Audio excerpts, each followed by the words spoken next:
Hello, welcome to the TV room.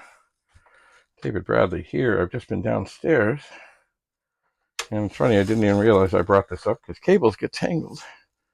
But I don't have anything quite ready to test this with. But it is the serial cable. Note 2 6-pin connectors. Right there.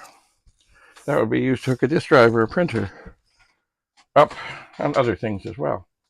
Anyway, I also found 2 data sets. This is sort of the modern version, and this is more like the older version, which came with, ooh, I'll turn that sideways, kind of like what came with the PET, except it's white. It's actually, this would be very much like what was in the original PETs. Hang on, let me look at the connector. Oh, yes. So, now, if I had a tape right hand, I would try a tape, but I don't have a tape right handy. Well, I do, but I don't. You know. Where did I put those tapes? Oh, they're right up in front. Okay, what I can do, first of all, I never would plug in a data set. Oh, this cord's kind of gross. Anyway, I would never plug in a data set with the machine turned on because there's definitely the potential for voltage. What is this thing? Some kind of plastic wrapped around the end. Okay, so when you have a data set, if you, there's only one way it should be able to fit in, but there is a Commodore logo, and that is on the top. Now this thing here, this is like a ground wire. And they didn't originally have them, but eventually they did. I'm not sure where the heck you're supposed to connect it. Maybe I'll look for a book. Maybe it will tell me what I'm supposed to do. So anyway, I will find the cassette port. And if you look in here, you see it's like 6 things, but there's a little spacer thing there to make sure you don't plug it in wrong. And there's a hole on the circuit board. Now, and to me, it looks like that thing is not going to come out. I think it's permanently part of the fixture. Anyway, I'm going to put this data set in, plug it in. I'm going to set this Commodore 64 down. I'm going to turn it on. And it works. Now, when it comes to the data set here, I'm going to try and press play. And indeed, it is turning. I will press fast forward. And indeed, it is turning. I will press rewind. And indeed, oh, at the count, wait a second here. Okay, it's rewinding. It's funny, when I press play, the counter moves. When I press fast forward, the counter moves. But when I press rewind, it does not. I would think that that is because probably, without a tape in it, it would be the other spindle that keeps track of what's what here. Let's see here. Here's a tape. Let's just see, because you see, even though it's spinning now, it doesn't have any tension on it. So, we'll put this in, and we'll press rewind. And it is now rewinding, and the counter is indeed, in fact, churning away.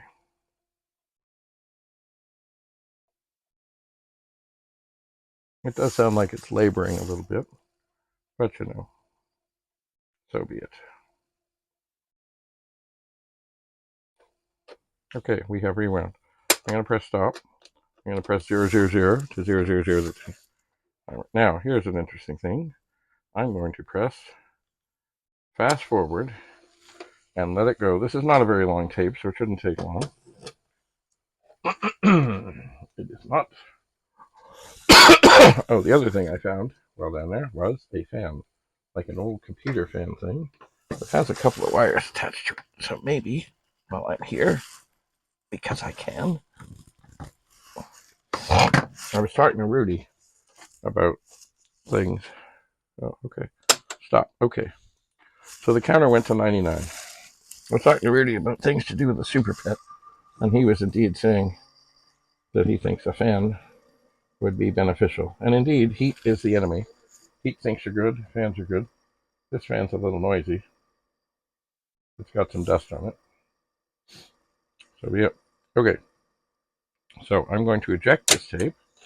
So far this data set appears to work, but I have not tried to load or save anything. But the initial tests are promising. So now I will take the cord from this data set and feed it through here. So many cords, so little time, trying to keep the grounding wire out. Find the up and the down. There's the up, there's the down. And I will put this in to the port. And I will turn it on. And the 64 comes up. And now, once again, here we are with the data set. I will press play. It spins. I will press fast forward. It spins. I will press rewind. It spins. Oh, this is different in that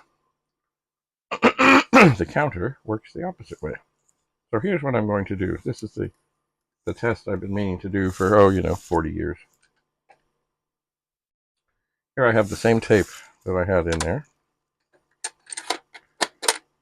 The other one. Hello. Why won't you close? Okay, you're closed. Okay, I'm going to press rewind. I am. And let this tape rewind. So far, it does seem to be rewinding. It seems to be fine. It seems to be happy. And that is good.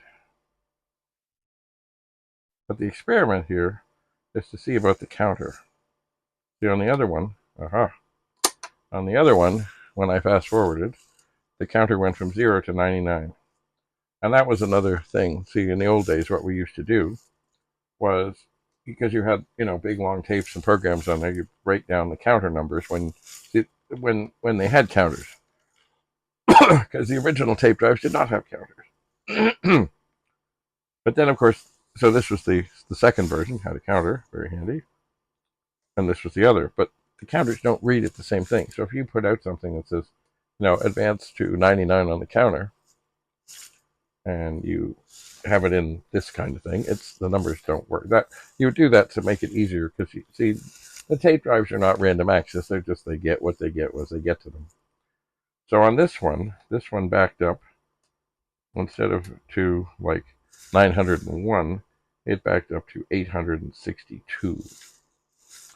So whatever, if it was going to put out a tape and help people find things quicker, really it would need the list of the programs, and it would need 2 different counter numbers depending on which data set was put in. Now I hit rewind. Is that what I just did? Oh yes, now I am fast forwarding. So I will fast forward that. So it does seem that these data sets appear to be working. But do they load, and do they save? That is a good question. And this fan, indeed, is spinning. And that's a good thing. Is this done? Nope. Yes. We're done.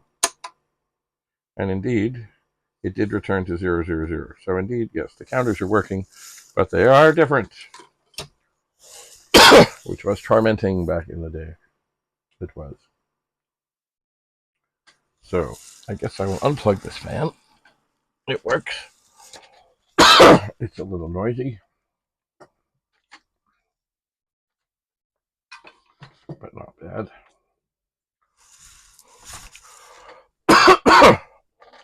So there. Oh, I should pop this tape out. Put it back up here. So I need to find something for the Commodore 64 to try and load.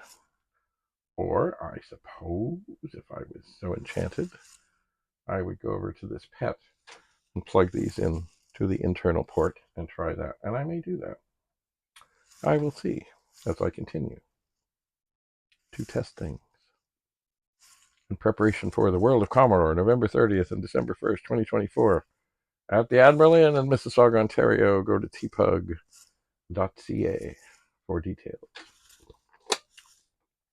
So that is a good preliminary bunch of testing on these. They appear to work. Now we'll get down to the real, do they work? Thanks for coming. Bye for now.